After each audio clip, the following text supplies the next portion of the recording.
Hey guys, today we're going to talk about versatility of dough balls and all the different kinds of pizza you can make with pre-made dough balls. So the first one we're going to start with is our take and bake style.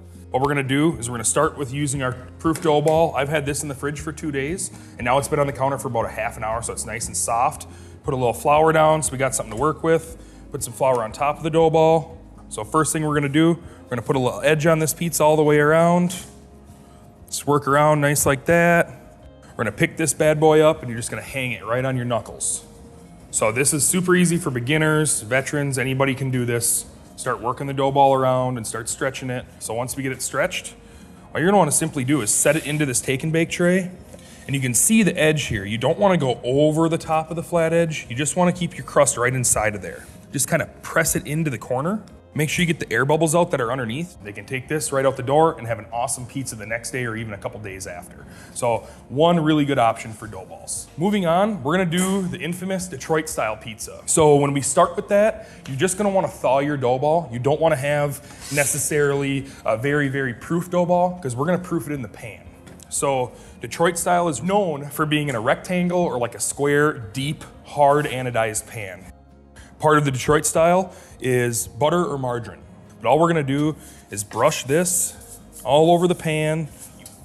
And from there, we're gonna take our just thawed dough ball. And what we're gonna do is just put this in the middle of the pan. And to keep it from getting dry and to give it a little bit more flavor, we're just gonna brush it. And we're gonna let it hang out. So the key to this is letting it proof and getting really, really nice and soft and getting all the cell structure that you want. This is a hotel restaurant dough ball that we make, and this actually has extra yeast. This proofs faster than probably all the other dough balls because of the extra yeast, extra sugar. It just really gets the dough rocking fast. So this, I would let it sit on the counter for 6 to 8 hours at room temperature, and it's gonna start to puff out and get really big and soft. And all you're gonna do is take that and push it into the corners of your pan and make it nice and flat. You're gonna end up with something like this. So you can see in here, we're all the way to the corners. You can see a little bit of that margarine still showing. You wanna see all this cell, all this bubble. Make sure that's patted in there nice. And the next thing we're gonna do is top it. So Detroit style is known for brick cheese. So this is a really different cheese than most people are used to.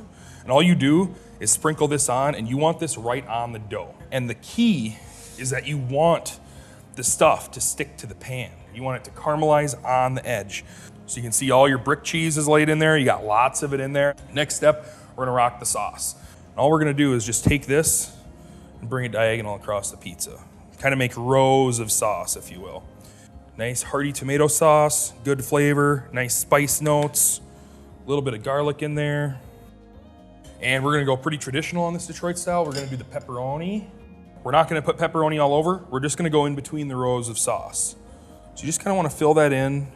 Kind of want these to char up too and get nice and caramelized. And there you get your authentic Detroit style pie. So that's ready for the oven. Moving to the next one, we're gonna go Chicago style now. You're gonna take a round pan this time instead of a square or a rectangle. You're gonna brush it with margarine like you normally would, olive oil, butter, any of that good stuff works. Put your dough ball in, you're gonna brush the dough ball, wrap it up and let it sit until it's room temperature, probably 6 to 8 hours depending on the size. You just wanna take your dough ball, once you get it in here, you're gonna pat it all out. Make sure your edge is nice and high here. It's all the way up the side of the pan, and that's gonna hold all your stuff in. So you can see we're all the way pushed into the corners here.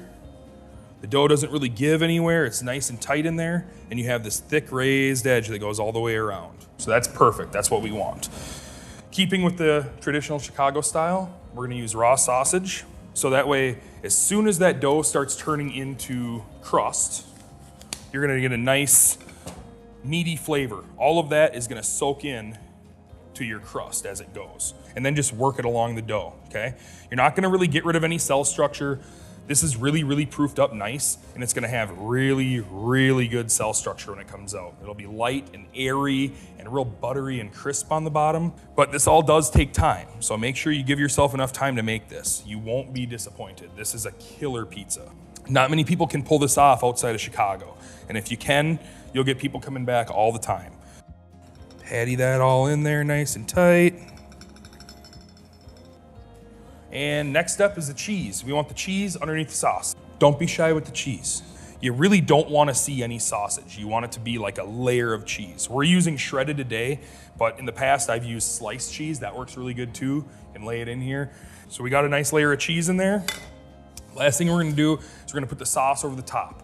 So all we're gonna do is take our sauce, and normally we start in the middle, but we don't wanna ruffle up all the cheese that's in there. So we're gonna kinda layer it in there, and then we'll smooth it out at the end. So moving from here, you just wanna gently move your sauce out to your crust. See how you start to see the cheese underneath there? And we got our pizza. This might seem like a time-consuming pizza, and it is. This isn't gonna be your fast, casual pizza, but this is gonna be a once-in-a-lifetime pizza that you make for somebody. This will be somebody's favorite pizza. They're gonna come back for this thing. It's so unique on its own, same with the Detroit style. It sells itself. Now we're back. With the magic of filmmaking, here's our perfectly baked off pizzas, and now let's take them out of the pan and see what they look like. Notice I have to cut the pizza out of the pan for this Detroit style. That's what you want it to do. You want it to stick to your pan a little bit.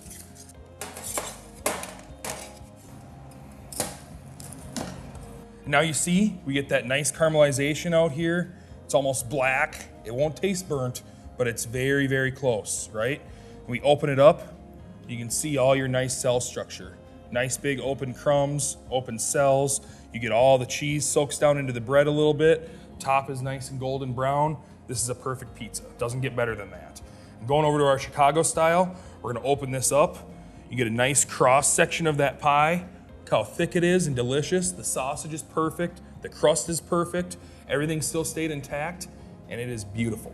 All right, guys, now you've seen it all. You've seen in previous videos that we've made hand-tossed pizzas like a New York style. You've seen us make a wood-fired pizza like an authentic Neapolitan style. Now you've seen us do a Detroit style and a deep dish pizza, showing you that there's nothing you can't make with dough balls. If you're unsure of what dough ball you need or what kind of dough ball you want to use, you just give us a call and we'll help you out.